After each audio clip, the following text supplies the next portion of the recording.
we are kicking things off with a shocking story out of Korea. A teenage survivor of a fatal stabbing is battling severe PTSD after online hate falsely accused him of fleeing the scene. We have the details on the questioning session, the aftermath, and the intense scrutiny surrounding this case. Tired of dropping your phone or struggling to hold it with one hand? The PopSocket's Pop Grip gives you a secure grip, works as a phone stand, and even lets you swap the top for a fresh new look. Simple, useful, and perfect for everyday phone use. Click the link in the comments to grab yours on Amazon. Next up, we have some heartbreaking news from the reality TV world. We are mourning the loss of Survivor host Jeff Probst's brother, Scott Probst. Find out about the tribute, the memories shared, and the profound impact this loss has on the Probst family. Turning to public health, we look at a serious warning from Montana. A Montana man named Antonio Morset nearly lost his life after contracting Hantavirus during a routine cleanup in 2015, and health officials are issuing urgent cleanup precautions you need to know about. And finally, a powerful call to action from Southern Illinois. Cancer survivors and caregivers traveled to the State House to meet with elected officials, urging them to make cancer screenings a top policy priority. Stay with us for all the updates and don't forget to like and subscribe. A teenage survivor of a fatal stabbing is reportedly suffering from post-traumatic stress disorder, compounded by online harassment, where individuals falsely accused him of fleeing the scene, according to a report by the Korea Jung-ang Daily. The suspect in the fatal stabbing attended a questioning session before being detained at the Gwangju District Court on May 7. Meanwhile, public mourning was evident in Gwangju on May 7 at the site where the fatal stabbing occurred. Authorities had arrested the suspect on May 5. Survivor host Jeff Probst's brother, Scott Probst, has passed away.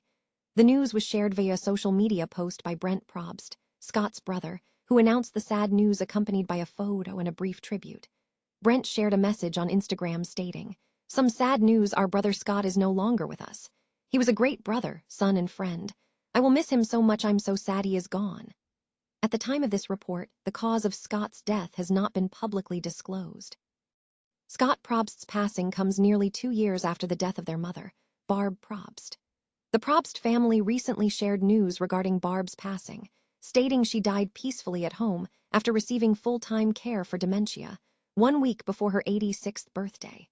Brent described their mother as the best mom, grandma, and just a fantastic person full of love and life, emphasizing the loving upbringing they received from Barb and their father. Scott Probst had previously worked alongside his brother on the reality television show Survivor, where Jeff Probst has served as the host since 2000. Scott was credited on several episodes in roles such as art assistant and camera assistant.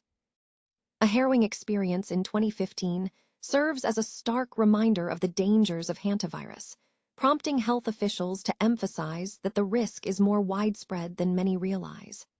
Antonio Morset, a Montana resident, recounted nearly losing his life after contracting the virus while power washing, an activity that aerosolized the pathogen.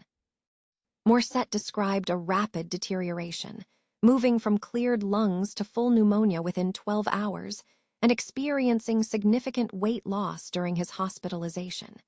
He was placed in a medical-induced coma, narrowly avoiding death. Hantavirus is transmitted through rodent droppings, saliva, and urine, primarily carried by deer mice and white-footed mice.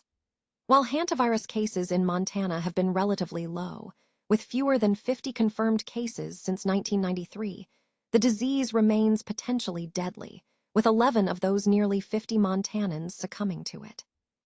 Devin Cozart, an epidemiologist with the Montana Department of Public Health and Human Services, confirmed that the state has not experienced recent fatalities. However, Cozart cautioned that the danger escalates significantly once the virus becomes respiratory, noting a potential death rate of around 35% in those cases. Cozart reassured the public that the local strains in Montana are distinct from those capable of person-to-person transmission, such as the Andes strain.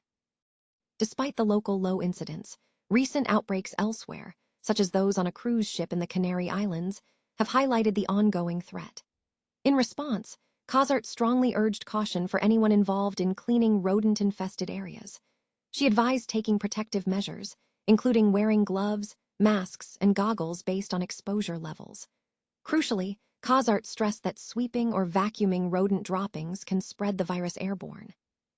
Instead, she recommended spraying the area, allowing it to sit for 5 minutes, and then wiping it up to prevent airborne exposure.